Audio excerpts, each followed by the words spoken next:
Since the day I discovered the tabletop game Bolt Action, I was sold. Having multiple of the little soldiers I fought in World War II on my desk or case just spoke to me. And it wasn't just being able to assemble and paint these miniatures, but also being able to make your own platoon loadouts for the first time and being disappointed that you can't take a bazooka, a shotgun, and two BARs in your American platoon for a list is something I found exciting. And for a while now, I've been wanting to make my own American list, and it is my first time doing something like this. Now, I have played a few games even without the rulebook, thanks to both Cinematic Tabletop and Google. And I have been studying the rulebook, and I've also been practicing with the rules such as HE rules, CQC, and buildings.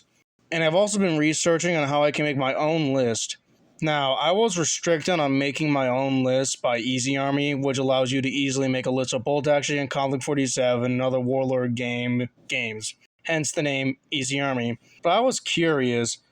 Now, don't give me flack for this, but I didn't know you can just make a list with the rulebook. And for the past year in 2025, I've been trying to make a list on Easy Army because I'm a beginner, and I thought the easiest way was just to use Easy Army. Now, yes, I did use the Warlord Games app before Easy Army, but it was terrible, and for a few months I went back and forth until I saw the new subscription service, so I stopped using it and tried to find an alternative because at the time I didn't have the rulebook. I have it now, but it's on digital, so I can't just pull it out unless I want to bring in my laptop or my phone to a game store. My phone is having some issues right now.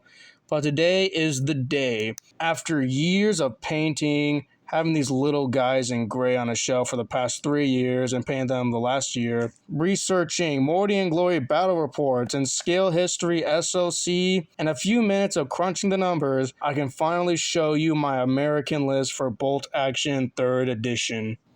Now, I intend on using this as a United States Army list, but I can also use this as a USMC list if I wanted to. As the way they are painted, I can use them as such. This wasn't because I intended to use them as that, but I was looking up uniforms for the US Army in the Pacific, and this was one from the results. So, now to start.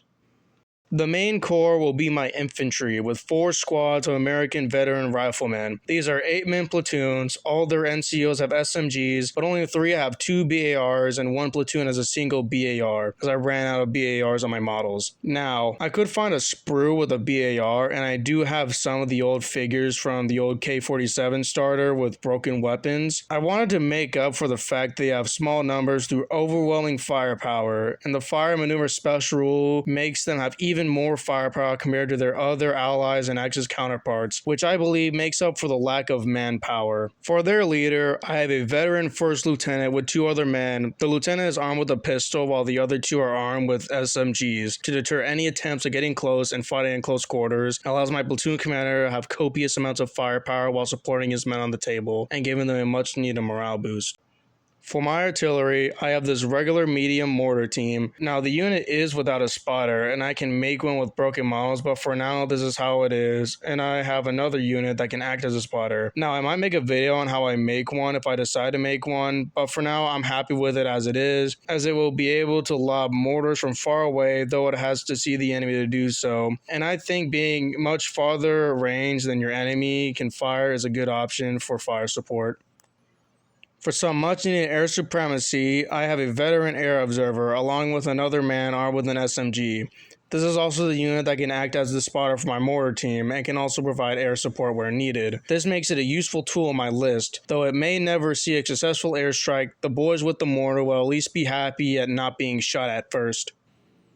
To hold and guard points and paths, I have this regular medium machine gun team. Now, the entire base has all the models, so I can't remove models when they are incapacitated, so I'll be using these cut-in markers for vehicles to indicate the men being taken out. I do have 3 medium machine gun teams, as you get this with the Bolt Action starter for 2nd. The heavy amounts of rifles, mortars, and planes, I'll be sticking to 1, but after I play a game, I'll decide if I want more machine guns or not. For tank hunting, what better than bazookas? I have 2 regular bazooka teams. These are going to stick together when playing, as I want to guarantee that I take out a tank or armored vehicle, and losing one means there's still another. I did experiment with this when I brought a smaller list to school to play a little skirmish game, and it worked great, and I also saw Scale History uses with his US Army list, so if it works, it works. To take out officers or any threats to my force from long range, I have this veteran sniper team with one sniper and one SMG. Now, this unit will most likely be going out alone to pick off machine guns, observers, and officers, and will be the bane of my opponent if I use it right. Now, it might be picked off first before I even get the chance to use it, but I believe with more tempting targets such as machine guns and mortars, it will be generally safe when on the table. To transport my officers, observers, and other units quickly across the table, and being able to support the infantry without a medium machine gun, I have this veteran M20 scout car. Now, pintle mounts have their shots reduced by half as per the balancing of 3rd edition, but I feel the one pen makes up for the lack of shots. I do hope to get an HMG team in the future, as I have seen a few weapons team sets on my local game store, but for now, this unit will be able to transfer my platoon commander, observer, or any other important unit across the battlefield. That gives me the idea to use it with bazookas. I'm gonna have to test this out later.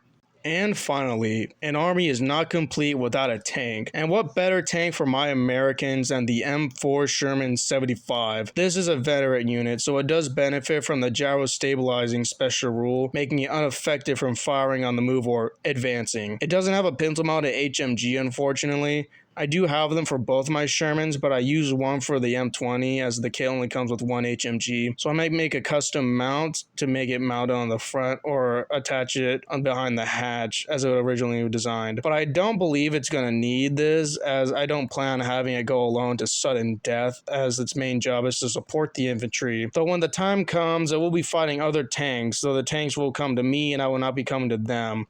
Making this unit to support infantry wasn't a difficult decision, as there are going to be times where an enemy is persistent, and I'm going to have to pull out the old 75 to get rid of the rest, and the other 2 MMGs allows it to have more than one option than the main gun. So this unit, while it might not see much tank-on-tank action, it will still be a threat to anything it sees on the battlefield.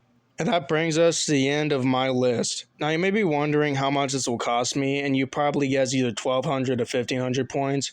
And the grand total for this list is 1,278 points with 13 order dice, well under 1,500 points and totally viable for an event, tournament, or casual play. So I may just be using this for casual play, either by myself or with a family member, but one day I might be using this for a game in my local game store. There is a group of people who play this game in my local game store. I have seen their Facebook page, and for the sake of me not revealing my location, and I wish to remain anonymous, I will not reveal it or the area. But anyways, if you enjoy me spewing out my 2 cents of what I'm bringing, the logic of me bringing the units, and have ideas on how I can expand this list or have your own list, please let me know. Like if you enjoyed, and subscribe if you want to see more of these types of videos. And with that, I hope you enjoyed and have a great day or night.